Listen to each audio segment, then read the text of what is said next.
नाव कोमल आहे, पण अतिशय खडतर आणि प्रतिकूल परिस्थितीवर मात करून कलावंताच्या अंगातील कला ही परमेश्वरानं बहाल केलेली देणगी असते.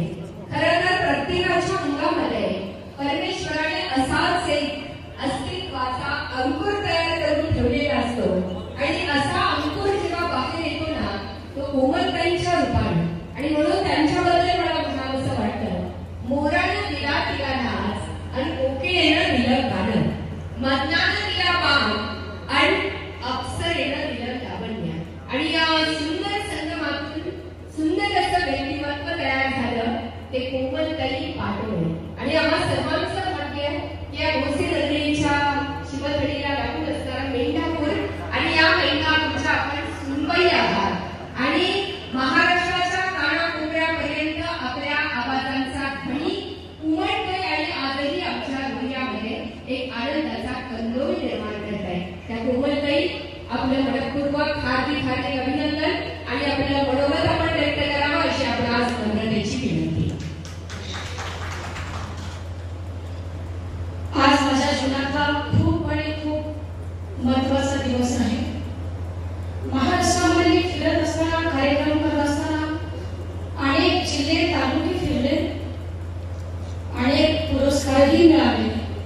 पण आजचा जो पुरस्कार आहे तो पुरस्कार माझ्यासाठी लाख मोलाचा आहे. कारण बापूंच्या नावाने मला आज पुरस्कार मिळत आहे.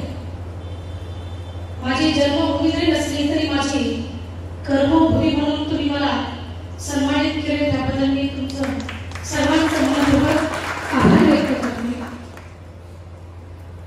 2020 ला ज्यावेळेला सर्व महाराष्ट्रावरती नव्हे तर सर्व देशावरती दुःखाचं जाळं पसरलं, त्यावेळेला आमच्या सर्व कलावंतांवरती सुद्धा उपासमारीची वेळ आली होती. आणि आमच्या हक्काचा माणूस म्हणून आम्ही बापूंना हाक मारले होते आणि बापूंनी आमच्या हाकेला ओढ दिली आणि आमच्या सर्व कलावंतांना बापूंनी आधार दिला. आणि त्याच वेळेला दुसऱ्या आठवड्यामध्ये बापू आपल्याला सोडून गेले.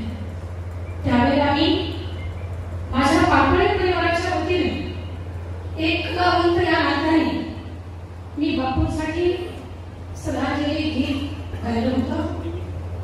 तेच गीत मी आपल्यासमोर फक्त एक शब्द गाण्याची परवानगी मागते. आम्ही जातो आमच्या गावात,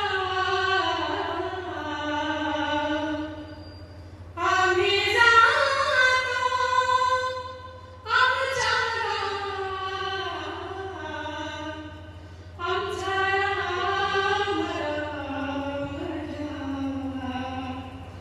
आमचा राम राम घ्या, आमचा राम राम घ्या.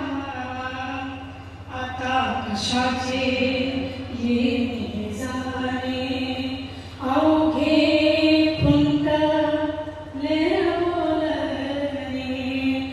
आम्ही जातो आमच्या गावात,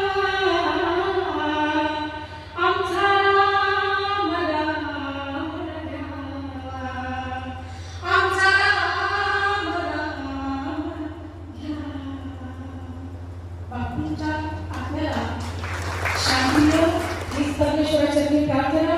आणि बापूच्या रूपामध्ये मी आणि आमचे सर्व कलावंत, सर्व तालुका आणि जिल्हा दादांच्या रूपामध्ये पाहत आहोत हीच अपेक्षा